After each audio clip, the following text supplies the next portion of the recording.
El sector turístico pasa por un auténtico dilema. Tiene que empezar a trabajar, pero tiene que observar reglas cada vez más rigurosas, no solamente en el alojamiento, sino también en el traslado y sobre todo vencer el miedo de los turistas. Por eso en esta billetera, para hablar sobre el trabajo que se está desarrollando para avanzar sobre esta nueva normalidad, si le podemos llamar así, tenemos a Braulio Arzuaga. Él es el presidente del Consejo Nacional Empresarial Turístico. Entre las actividades económicas más afectadas a nivel mundial por la pandemia del COVID-19, sin lugar a dudas está el turismo. Se estima que perderá ingresos este año por hasta 450,000 millones de dólares y quedarán sin empleo 63 millones de personas. México no es la excepción. Al mes de mayo se estimaba la pérdida de 500,000 millones de pesos de ingresos y también se teme la desocupación de más de 1 millón de personas. Se perdieron, por supuesto, las temporadas vacacionales de Semana Santa y de verano, por lo que la eventual recuperación será hacia finales de este 2020.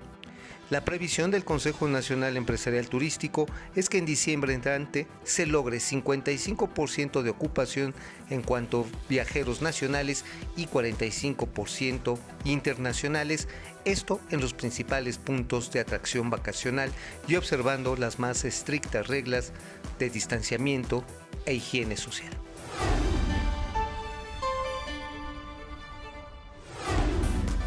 Es un gusto para nosotros recibir en esta billetera a Braulio Arzuaga, que él es el presidente del Consejo Nacional Empresarial Turístico. El sector turismo es uno de los más dañados, digamos, en términos económicos.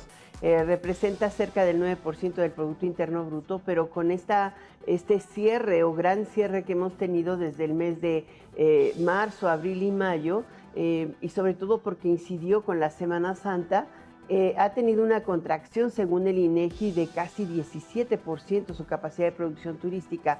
Hay algunos que consideran que podría ser inclusive superior. Braulio, ¿cómo estás? Bienvenido a esta billetera. Bienvenido, Hola, Braulio. Alicia, buenos días. Oye, ¿por qué no Oscar, nos buenos cuentas? días. Un gusto. ¿Por qué no nos cuentas cuáles son las cifras? Ya Alicia nos compartió algunas, pero ¿cuáles son las cifras en las cuales entramos a esta etapa de desconfinamiento? Mira, primero que nada, lo que decía Alicia, ¿no? Hoy por hoy el turismo representa 8.7 del PIB, representa un motor para México, son más de 4 millones de gente que trabajamos directamente en esta industria.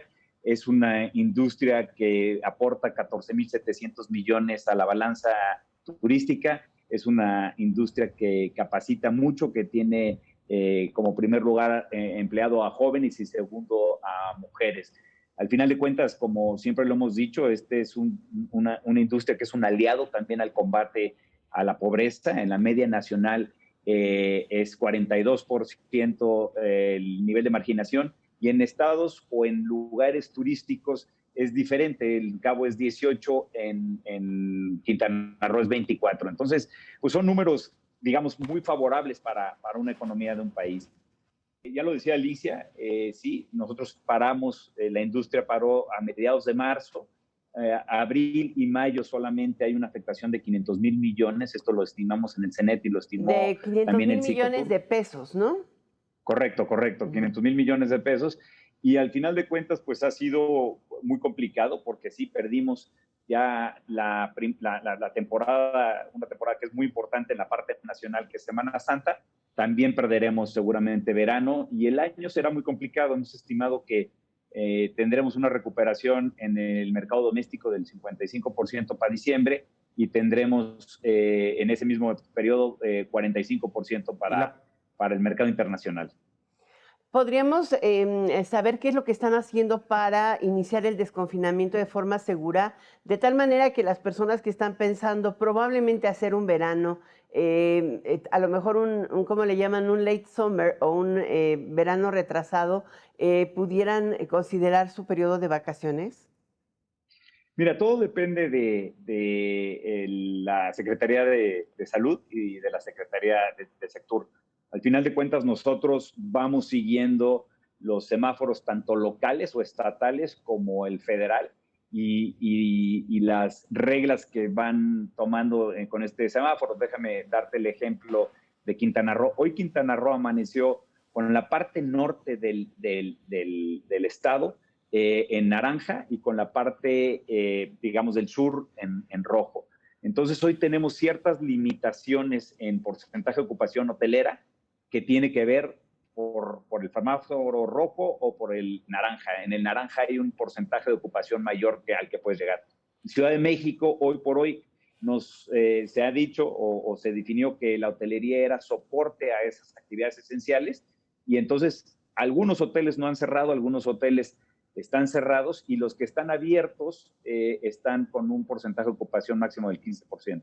Ahora, una de las barreras a enfrentar es justamente el miedo de las personas a salir y viajar.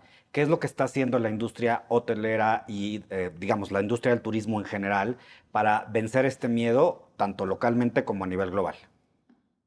Mira, ya hay bastantes protocolos que se han emitido y los protocolos que, digamos, hemos hecho aquí en México y que seguiremos, se avalan por el mundo, digamos, ¿no? Al final de cuentas, una de las recomendaciones más importantes y que se ha seguido es que existan protocolos globales internacionales y no que exista un protocolo en un país y otro protocolo en una ciudad o en regiones diferentes. ¿Por qué?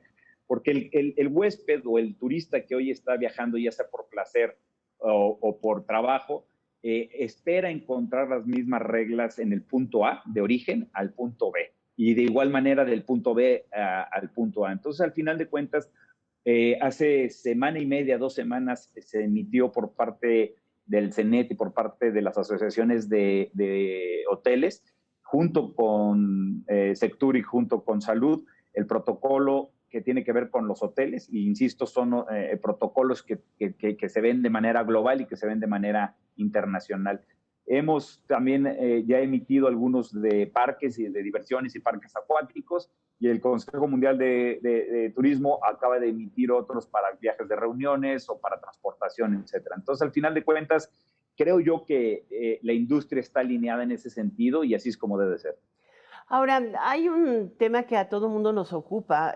La inversión, Braulio, ha sido uno de los, el turismo ha sido uno de los puntales económicos para atraer inversión. Evidentemente, el gran encierro ha cambiado los flujos. ¿Qué tanto se afectó en la inversión en el sector hotelero? Teníamos una estimación de construcción de cuartos de hotel que se quedó detenido. La construcción ha sido considerada actividad esencial. ¿También podríamos ver una reactivación de ello? Sí, seguramente hoy empieza, por decirte, en la Ciudad de México, ya empezó a hacer la construcción, digamos, de una manera mucho más activa, y habrá proyectos que estaban ya en marcha y que seguirán. Hay otros proyectos que se han diferido y hay otros proyectos que se detienen. Al final de cuentas, hoy la demanda será mayor que la oferta disponible que se pueda estar haciendo. Entonces, pues mucha gente estará viendo qué es lo que conviene. Sobre todo también que, digamos que empezamos en un valle y tenemos que ir caminando poco a poco a esta recuperación y proyectos nuevos, pues seguramente en el periodo de recuperación de las TIRs y demás, se verán afectados porque pues, estos 3 años no estaban, digamos, déjame decirlo así, en el script, ¿no? Con unas ocupaciones tan bajas. Entonces, al final de cuentas, habrá proyectos que tomarán más tiempo, sin duda alguna. Ahora, sin duda alguna, la competencia global de turismo va a cambiar, ¿no? Porque además las grandes distancias pues ya no van a ser tan tomadas. ¿Qué es lo que estamos planeando desde México para tratar de captar el mayor flujo de turismo en México y la promoción del país? Mira, en primer instancia se ha estimado, y así lo hemos visto, porque al final de cuentas, pues Europa, Asia nos lleva 30, 40 días, y lo que se está haciendo es que se está reactivando de manera local, ¿no? Nosotros también pensamos eso aquí en México, la industria de aviación, la industria terrestre, de transporte terrestre, la industria hotelera, lo que hemos visto es que será un tema de cortas distancias y locales. Por supuesto que es importante recuperar rápidamente el internacional y en un país como el nuestro, pues es muy importante ese mercado.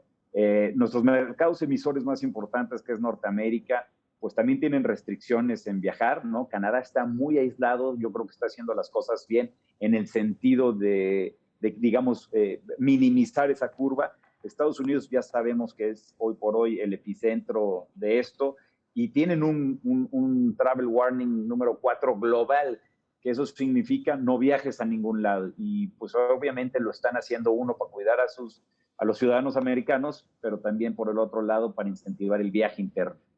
Ahora, no viajes a ningún lado, pero hay una forma nueva que ustedes han estado trabajando con el Consejo Diplomático y también con algunas asociaciones para utilizar la plataforma de Visit México y comenzar a generar publicidad digital que permita siempre mantener la recordación del destino. ¿Nos puedes platicar de ello? O sea, ¿por qué es importante mantener la promoción y además la coordinación entre el Estado y la iniciativa privada? Sí, claro. Mira, yo lo explico de una manera que trata de ser más, de ejemplificarlo de una manera diferente. Cuando vamos al súper, nosotros generalmente compramos, o las marcas más fuertes están en el anaquel que está en medio, ¿no? Lo que puede ver nuestros ojos. Y ahí es ahí donde tenemos que estar. No tenemos que estar en el anaquel de hasta abajo. Entonces, al final de cuentas, pues sí, esto en el pasado se hacía a través del CPTM y se hacía a través del DNR que llegaba, y parte de eso se iba a la publicidad y a la promoción, y hoy por hoy no lo hay. No tenemos año y medio ya que no tenemos esto, y pues es complicado porque al final de cuentas, pues déjame tomar ese ejemplo, esa analogía que yo hacía, pues hay que estar en el anaquel del medio para poder ser visible. Braulio, ¿qué le dirías, nada más ya para cerrar, a los viajeros mexicanos que, bueno, están dudando si salen o no salen? ¿Qué van a esperar tanto en las aerolíneas como en los hoteles? ¿Y qué es lo que deben de Y en los exigir? aeropuertos. Y en los aeropuertos. O en las centrales camioneras. Exacto, también.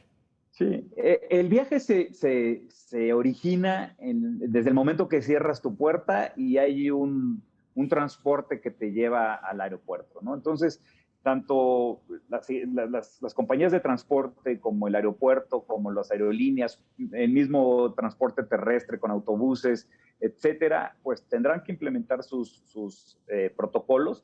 Gran parte de estas empresas están en el CENET, y les puedo decir que están tomando esto pues como primera prioridad, ¿no? Todos los aeropuertos están dentro del CENET, toda la transportación terrestre está, transportación aérea igualmente está, los hoteles, el tiempo compartido, etcétera. Todos esos son empresas, digamos, muy profesionales que hoy por hoy están invirtiendo grandes cantidades de dinero para poder implementar estos protocolos. Sí es cierto que nos llevará tiempo, esto es un documento vivo, ¿no? En donde tendremos que ir aprendiendo, pero al final de cuentas, hoy por hoy, digamos que están hechos de una manera global, importante entender eso y saberlo, y que al final de cuentas se está poniendo en marcha esto. ¿Y cómo están resolviendo el problema de la inversión en estos protocolos? Hay muchas empresas que están dañadas por la caída del flujo de ventas. Es correcto. Estamos en un valle, ¿no? La realidad es que no estamos hoy en el punto máximo, estamos en un valle, y es muy difícil que nosotros podamos hoy transferir estos costos al precio. Entonces, hoy lo estamos absorbiendo. La realidad es que las empresas están sufriendo muchísimo. Estas empresas son, digamos que muy intensivas en capital todas, la aerolínea, el transporte, las agencias, los hoteles, son muy intensivas en capital y con gastos hoy fijos altos, en algunos casos deuda en el balance, y entonces la matemática no da, pero tenemos que entender que sí, seguramente tendremos que absorber estos costos, porque hoy en el valle que estamos no va a ser posible repercutirlo en el precio. ¿Y hay algún apoyo de carácter financiero de Bancomext? ¿Se están trabajando con las autoridades federales? Pues sí, el CENET lo pidió en una carta que emitió el 17 de marzo, en donde pedía medidas para privilegiar el flujo de las empresas. Ya hablaba yo de lo intensivo en capital que son, y con la intención de tratar de cuidar la planta laboral. No se han tenido estas pues ayudas. Nosotros entendemos que tenemos obligaciones que hay que pagarlas. Sin embargo, lo que pedíamos eran prórrogas y un poco de aire, déjame decirlo así, con la intención de, insisto, privilegiar el flujo de las compañías. Pues muchísimas gracias. Un gusto tenerte, Braulio Arzuaga, aquí, presidente del CENET, del Consejo Empresarial Turístico de México, y platicarnos acerca de lo que tenemos que hacer también por México, los ciudadanos, los turistas y las empresas. Así que, pues para adelante, ya lo sabe. Hay que pensar en viajar por México. ¡Eso! Gracias. Gracias, Braulio. Correcto. Muchas gracias.